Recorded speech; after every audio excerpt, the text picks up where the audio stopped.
హైదరాబాద్ ఆల్వాల్ పరిసర ప్రాంతాల్లో దారుణం చోటు చేసుకుంది. నమ్మి వెంట వెళ్లిన స్నేహితుడిని ఇష్టం వచ్చినట్లు కొట్టిన 5 స్నేహితులు ఆ తర్వాత కుటుంబ సభ్యులకు ఫోన్ చేసి తమకు మీ అన్నయ్యకి యాక్సిడెంట్ జరిగిందంటూ విషయాన్ని ఇంటి సభ్యులకు ఫోన్ చేసి చెప్పారు. అప్పటికే అపస్మారక స్థితిలోకి వెళ్లిన ప్రణీత్ చికిత్స పొందుతూ ఈ రోజు ఉదయం మరణించారు. ఈ సంఘటనకు సంబంధించి మరింత సమాచారం మా ప్రతినిధి భరత్ అందిస్తారు. భరత్తో ఇప్పుడు ఫేస్ టు ఫేస్ ద్వారా చూద్దాం. అది 5వ తారీఖున ఈ నెల 5వ తారీఖున అయితే అటు అల్వాల్ ఏరియాలో అయితే ఒక ప్రణీత్ అనే వ్యక్తి పైన అయితే కొంతమంది తన ఫ్రెండ్స్ తన స్నేహితులే తనని సాయంత్రం 7 గంటల సమయంలో తనని ఇంటికాడ నుంచి బయటికి వెళ్దాము అని చెప్పి తీసుకెళ్ళి తనని అతి కిరాతకంగా పాశవికంగా కొట్టి తనని వాళ్ళే హాస్పిటల్లో జాయిన్ చేసినట్టుగా అయితే మనం మొన్న చూసాము. ఇది మరవకముందే అబ్బాయి కూడా అంటే ఈ 2 రోజుల గ్యాప్లోనే అబ్బాయి అయితే ఈరోజు చనిపోవడం జరిగింది. అయితే ఆ అబ్బాయి మృతదేహాన్ని కూడా గాంధీ హాస్పిటల్ మార్చరీకి అయితే తీసుకురావడం జరిగింది. అయితే ఈరోజు ఉదయం 6 గంటల సమయంలో గాంధీ హాస్పిటల్లోని మార్చరీలో అడ్మిట్ చేసినా కూడా ఇప్పటి వరకు ఆ బాడీకి పోస్ట్ మార్టం కంప్లీట్ చేయలేదు. అదేవిధంగా ఇప్పటి వరకు పోలీసులు కూడా ఎవరైతే రాలేదని చెప్పి అయితే ఇక్కడ ఉన్న వాళ్ళైతే చెప్పడం జరిగింది. మనతో పాటు వాళ్ళ పేరెంట్స్, వాళ్ళ ఫ్యామిలీ మెంబర్స్, వాళ్ళ ఫ్రెండ్స్ కూడా భారీ ఎత్తున ఇక్కడికి రావడం జరిగింది. వాళ్ళతో మాట్లాడే ప్రయత్నం చేద్దాము. అసలు ఏమైంది, ఏంది ఇదంతా, అసలు ఎందుకైంది, ఏమైనా పాత కక్షలు ఏమైనా ఉన్నాయన్న విషయం పైన కూడా అడిగి తెలుసుకుందాం. వాళ్ళ మదర్ కూడా ఉన్నారు, వాళ్ళ మదర్తో అడుగుదాం. ముందుగా వాళ్ళ మదర్తో మాట్లాడే ప్రయత్నం చేద్దామా. నమస్తే అమ్మా. అయ్యా నమస్తే. ఏమైందమ్మా అసలు మీ అబ్బాయి చనిపోవడానికి గల కారణాలు ఏంటి, అసలు ఏమైందని అనుకుంటున్నారు మీరు? వాళ్ళు కొట్టి చంపిర్రు అంతే. ఇంట్లోకి వెళ్ళి ఫోన్ చేసి పిలిచిర్రు, కొట్టిండ్రు బాగా, ఎక్కడ పడితే అక్కడ దెబ్బలు. ఇగో ఈ బొండు కాడ మొత్తం గుద్దిండ్రు, ఏడికాడికి ఇదంతా గుద్దిండ్రు. ఈ పక్క పొక్కి ఇరిగింది. వాడు మాట్లాడలే, అప్పుడే కొట్టుడితోటే పడిపోయిండు. కంటి చూపు లేదు. అది ఏంది? మేము ఎవరికి ఏం ద్రోహం చేయలేదు. మేము బతుకొచ్చినాం. మాది ఈ ఊరు కాదు, మా చుట్టం కాదు, మాకు ఎవరో తెలియదు, మాకు దోస్తులని తెలియదు. మేము ఏం చేయాలి, ఎట్లా చేయాలి, మాకు న్యాయం కావాలి. అసలు ఏం చెప్పి ఇంట్లోకి వెళ్ళి ఏం చెప్పి మీ అబ్బాయిని తీసుకెళ్లడం జరిగింది? ఇంట్లో ఏం చెప్పలే, ఫోన్ చేయగానే వెళ్ళిపోయిండు. నాకేం చెప్పలే, నేను పిలుతా అంటే వెళ్ళిపోయిండు. వాడు ఏం చెప్పలే, చూడలే, తిరిగి చూడలే నన్ను అంతే. వాడు ఏమని బెదిరించిండ్రో నాకు తెలియదు, నాకు అసలే తెలియదు. చెప్పలే, వెళ్ళిపోయిండు. ఫోన్ చేయగానే వెళ్ళిపోయిండు. అసలు ఏం జరిగి ఉంటుందని అనుకుంటున్నారు? అంటే ఎందుకు కొట్టారు, తనని ఎందుకు కొట్టి ఇంత దారుణానికి ఎందుకు కొడిగట్టారని అనుకోవచ్చు. కొట్టిండ్రు అంతే, వాళ్ళు కొట్టి చంపిన్రు అంతే. పాత కక్షలు ఏమైనా ఉన్నాయి వీళ్ళ గతంలో? ఏమైనా ఫోన్ కాల్స్ వల్ల కానీ ఏదైనా ఇష్యూస్ కానీ ఏమైనా కొట్టడం కూడా ఏమైనా? ఫోన్ కూడా గుంజుకున్నారు. ఫోన్ లేదు మన దగ్గర, ఫోనే లేదు.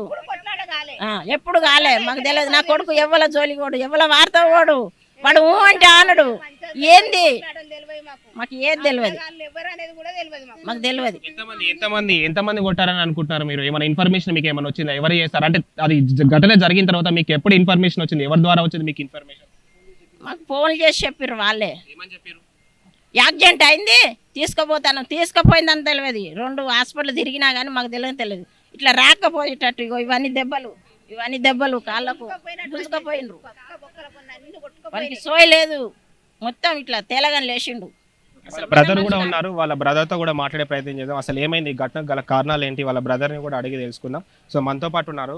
బ్రదర్, ఏమైంది, అసలు ఏమైందని అనుకుంటున్నారు? అసలు ఇదంతా ఈ దారుణం జరగడానికి, అసలు ఈ ఘటన జరగడానికి కారణాలు ఏంటి? ఏమన్నా మీకు ఏదైనా ఇన్ఫర్మేషన్ అంటే గతంలో ఇంతకుముందు ఏదైనా ఇట్లాంటి మేజర్ ఇష్యూస్ ఏమైనా అయినాయా? ఇంతకుముందు ఏమైనా కొట్టడం లాంటివి, బెదిరింపు కాల్స్ కానీ ఏమైనా వచ్చినాయా? అట్లాంటివి ఏం లేవు. నేను ఇంటికాడ ఉన్నా, ఆఫీస్ అయిపోగానే ఇంటికి వచ్చిన. ఇంటికి రాగానే మా చుట్టాల అబ్బాయి కాల్ చేసి ఇట్లా ప్రణీత్కి యాక్సిడెంట్ అయిందంట, నీకు ఏమైనా తెలిసిందంటే తెలియలేదు అంటే ఎక్కడ ఉన్నారు అంటే ఇట్లా శ్రీనివాస్ హాస్పిటల్ అడ్మిట్ చేసిండ్రు. అడ్మిట్ చేయడంగానే నేను శ్రీనివాస్ హాస్పిటల్కి వెళ్ళి చూసేసరికి అక్కడ యాక్సిడెంట్ లాగా దెబ్బలు లేవు. ఇది యాక్సిడెంట్ కాదు, ఎవరు కొట్టిండ్రు చెప్పండి అని చెప్పిన. ఆ చుట్టుపక్కల మేమేం కొడతాం, మేమేం కొట్టలేమని చెప్పినారు. చూసేసరికి మా తమ్ముని టీషర్ట్ అది కాదు, టీషర్ట్ చేంజ్ చేసినారు. అక్కడ చుట్టుపక్కల టీషర్ట్లో మొత్తం మరకలు ఉన్నాయి, ఎవరు కొట్టిండ్రు చెప్పండి అని అడిగితే వాళ్ళు ఏం చెప్పినారు, ఏం కొట్టలేదు అన్నారు. ఇమీడియట్లీ టీషర్ట్ మార్కలు మొత్తం ఉన్నాయంటే మీ తమ్ముని హాస్పిటల్ తీసుకొని వచ్చినప్పుడు అయింది అని చెప్పిండ్రు. అది దాచిపెట్టినరు, ఎందుకు కొట్టినరో చెప్పలేదు. చెప్పపోయేసరికి నేను అడిగేసరికి టీషర్ట్ చేంజ్ చేసుకొని వచ్చినారు. అక్కడ ఉన్న వాళ్ళు కొట్టిన వాళ్ళు కూడా అక్కడికి వచ్చినారు, నన్ను చూసి వెళ్ళిపోయినారు. మళ్ళీ ఇంకొకటి ఏంటంటే అక్కడ ఇష్టం వచ్చినట్టు కొట్టిండ్రు. ఈ విల్స్ అనే అతని మీద ఆల్రెడీ అతను కూడా ముక్కుకి గాయాలు ఉన్నాయి.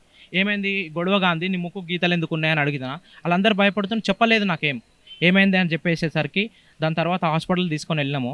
హాస్పిటల్ డాక్టర్తో మాట్లాడితే, శ్రీనివాస హాస్పిటల్ డాక్టర్తో మాట్లాడితే ఆయన ఏం చెప్పిండు, మీ తమ్ముడు అన్కాన్షియస్లో ఉన్నాడు, చాలా ప్రాబ్లం ఉన్నాడు, సీరియస్ కండిషన్లో అని చెప్పగానే ఇమీడియట్లీ ఏం చేయాలి సార్ అంటే ఎమర్జెన్సీ దగ్గరున్న హాస్పిటల్కి వెళ్ళు అని చెప్పిండు. శ్రీకర్ హాస్పిటల్ తీసుకొని వెళ్ళినాము. వెళ్ళగానే స్కానింగ్లు అవన్నీ తీసినారు. మేము ఇమీడియట్లీ పిఎస్కి పోయి కంప్లైంట్ ఇచ్చినాం. దాని తర్వాత మళ్ళీ అడిగితే మా అన్న వాళ్ళు వచ్చినారు. మా అన్న వాళ్ళు వచ్చి అడగగానే అప్పుడు చెప్పినారు, అవును 2 వ్యక్తులు కొట్టిండ్రు, తీసుకొని వెళ్ళి కొట్టిండ్రు. అంటే ఎవరెవరు కొట్టారు? ఆ ఇద్దరు వ్యక్తులు ఎవరు? మీకు ఏమైనా తెలిసిన వాళ్ళేనా? మీ బ్రదర్ ఫ్రెండ్స్ అయినా?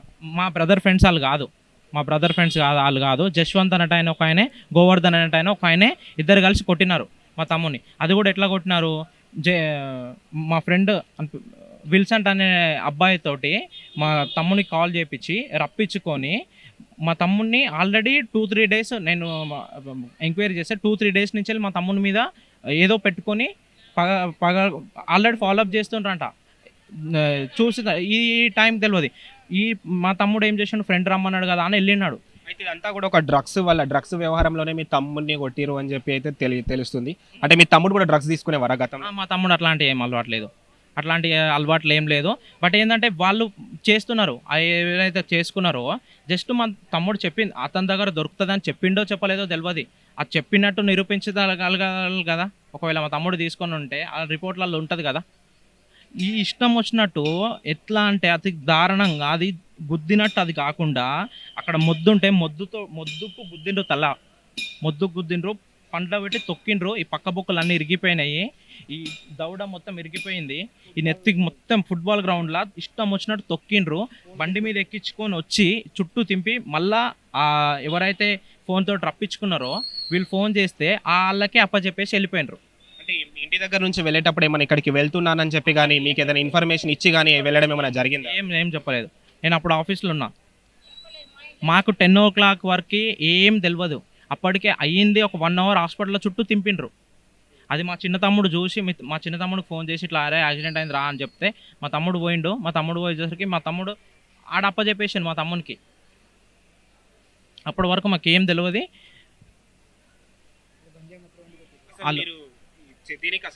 దీనికి ఒక గంజాయి ముఠానే కారణమని అనుకోవచ్చా మనము, లేకపోతే ఏదైనా వేరే ఇతర పాత గొడవలు కానీ ఏదైనా ఇష్యూస్ కానీ ఏదైనా ఉన్నాయని అనుకోవచ్చా? పాత గొడవలు ఏం లేదు సార్. వాళ్ళు ఏందనంటే ఇష్టం వచ్చినట్టు ఒక్కొల్లిద్దరిని కాదు, వాళ్ళ గురించి మీరు తెలుసుకోండి. ఇష్టం వచ్చినట్టు ఎవరిని పడితే వాళ్ళని కొడతారు. అది గంజాయి ముఠా కూడా కాదు, వాళ్ళిద్దరు తీసుకుంటారు, వాళ్ళు గంజాయి ముఠా అమ్ముతారు. అది తెలియదు మాకు. బట్ ఏంటంటే ఇష్టం వచ్చినట్టు ఎవరిని పడితే వాళ్ళు రోడ్డు మీద లారీ డ్రైవర్లు బతికొచ్చిన వాళ్ళను వాళ్ళు చూసుకుంటారు. వాళ్ళ టార్గెట్ ఏంటంటే ఈ లోకల్ అన్నా బయట అయినా ఇతను కొడితే ఎవరు రారు అని చెప్పేసి ఆయన దగ్గరికి వెళ్ళి వాళ్ళని కొట్టి డబ్బులు తీసుకుంటాడు. ప్రతి ఒక్కరిని, ఈ ఒక్క కేసు కాదు, వాళ్ళ మీద ఆల్రెడీ డ్రగ్స్ కేసులు అవన్నీ ఉన్నాయి. అది యూజ్ చేస్తారా ఏం చేస్తారా తెలియదు సార్ మాకు. బట్ ఏంటంటే ఇష్టం వచ్చిన వాళ్ళని కొట్టి డబ్బులు గుంజుకుంటారు వాళ్ళు. మీరు ఎటువంటి న్యాయం కోరుతున్నారు? అంటే మీరు పోలీసులను అప్రోచ్ అయిన తర్వాత మరి పోలీసులు ఇక్కడికి రావడం జరిగిందా? మీరు బాడీని తీసుకొచ్చి కూడా ఇక్కడికి ఆల్మోస్ట్ ఒక 6 hours అయితే కంప్లీట్ అయిపోతుంది. అటు హాస్పిటల్ యజమాన్యం కానీ అదేవిధంగా పోలీసులు కానీ మీకు సహకరిస్తున్నారా లేదా? పోలీస్ వాళ్ళు వచ్చేసి కేసు అయితే ఫైల్ చేసినారు, వాళ్ళని పట్టుకున్నామని కూడా చెప్పినారు. బట్ ఏంటంటే ఆల్రెడీ 3 o'clock చనిపోయిండ్రు. ఇక్కడికి వచ్చి 7:30, 8 వరకు ఇక్కడికి వచ్చినాము. ఇంతవరకు సార్ వాళ్ళు రాలేదు. మాకేంటంటే లోపల ఏమన్నా అవుతుందా రాజకీయము, ఎందుకంటే డ్రగ్స్ కేసు కాబట్టి ఎవరన్నా చేస్తున్నారా అని కొంచెం అనుమానాలు ఉన్నాయి. సార్ వాళ్ళు అయితే 100% మాకు సపోర్ట్ ఇచ్చినట్టు ఉన్నారు.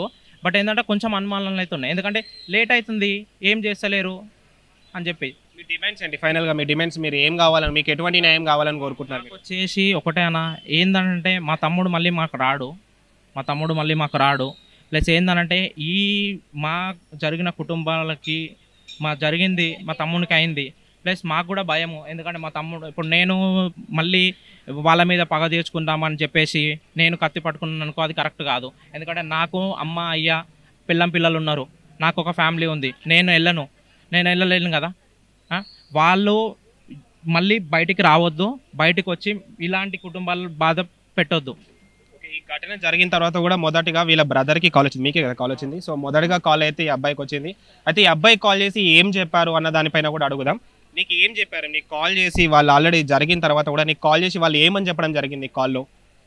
నేను ఇంట్లో ఉండి తినుకొని ఉంటే ఫోన్ వచ్చింది. విల్సన్ అన్నట్టు ఆయన ఫోన్ చేసిండు, మా అన్న వాళ్ళ దోస్తు ఆయన ఫోన్ చేసి పిలిచిండు. ఏడున్నవరా అంటే ఇంట్లో ఉన్నా అంటే ఇట్లా మీ అన్నని ఇట్లా తీసుకొని పోయారు, కొట్టిర్రు అంటే కిందికి పోయేసరికి మన్న లేకుండే ఆడ.